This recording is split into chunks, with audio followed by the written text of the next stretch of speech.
How's it going, everybody? RazingHel here, and today we're going to be talking about how meat effigies work in Don't Starve together. So to get started building a meat effigy, what you're going to need first is a science machine, because the science machine allows you to access some of the early magic tab items. So here we have the magic tab open, and we're going to need to build the bunny hat thing. So this is a machine that basically has a name that I can never agree upon its pronunciation. So we're just going to call it the bunny hat machine. So once you've built the bunny hat machine, you can run over here to it, and you'll notice that now you have the ability to craft a meat effigy. And to craft one, it's going to require 4 boards, 4 beard hair, and it's going to subtract 40 health. Now, one important distinction when it comes to the subtracting health between Don't Starve single player and Don't Starve together is that when you do so, it'll only subtract the health temporarily, and you can get all the way back up to your max of 150 or whatever your character has without having to destroy the meat effigy. This is a very important distinction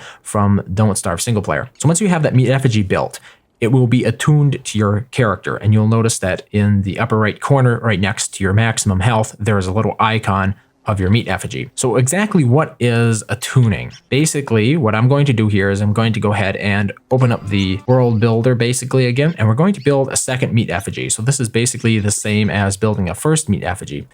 And you'll notice it hit me for some health. Now I'm just going to find a place I can put it down here. Birds are always in the way. And as you noticed, you might have noticed there was a little bit of an animation thing, and basically that imbued this meat effigy and attuned it to my player. So now you'll notice that if I walk back over to the meat effigy that I'd formerly attuned to myself, it no longer says examine. It says attune meat effigy. So this means that basically one player can build meat effigies for multiple players, providing those players are willing to spend the amount of health required to attune that meat effigy to their character. So in other words, if I go ahead over here and attune this meat effigy to my character like this, you'll notice it hit me for another 40 health, just as if I had built it. And it also removed the attuned status from this meat effigy that I just built a little while ago. And how this works is that when you die, unlike in Don't Starve single player, you will be able to choose whether or not you want to use your meat effigy to respawn. So what I'm going to do here is I'm going to use some lightning to kill myself, hopefully. There, that's pretty cool. And now you notice I'm a ghost, but even though I had a meat effigy attuned to myself, I haven't automatically resurrected. This is a quite significant distinction from the single player version of the game, in which if you had a meat effigy built and no touchstone closer to yourself than the meat effigy, you would actually revive at that meat effigy. So how does this work instead? Well, there's a little icon up here in the upper right. It says activate meat effigy, and this basically allows you to trigger the meat effigy, and you can be basically anywhere in the world with the meat effigy, and then you can click the activate.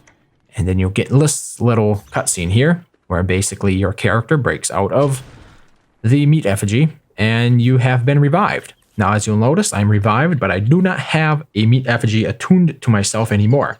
If you look at the upper right corner with my health, it is currently at 50, and you'll notice there is no little icon there that says I have a meat effigy that is attuned to myself. But we have this unattuned meat effigy here, and I could spend 40 health to attune myself to it.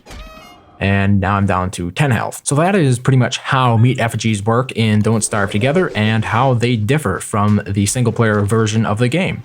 I hope you found this helpful. If you have any additional questions, feel free to let me know in the comment section below. Otherwise, thank you very much for watching as always, and I hope to see you next time.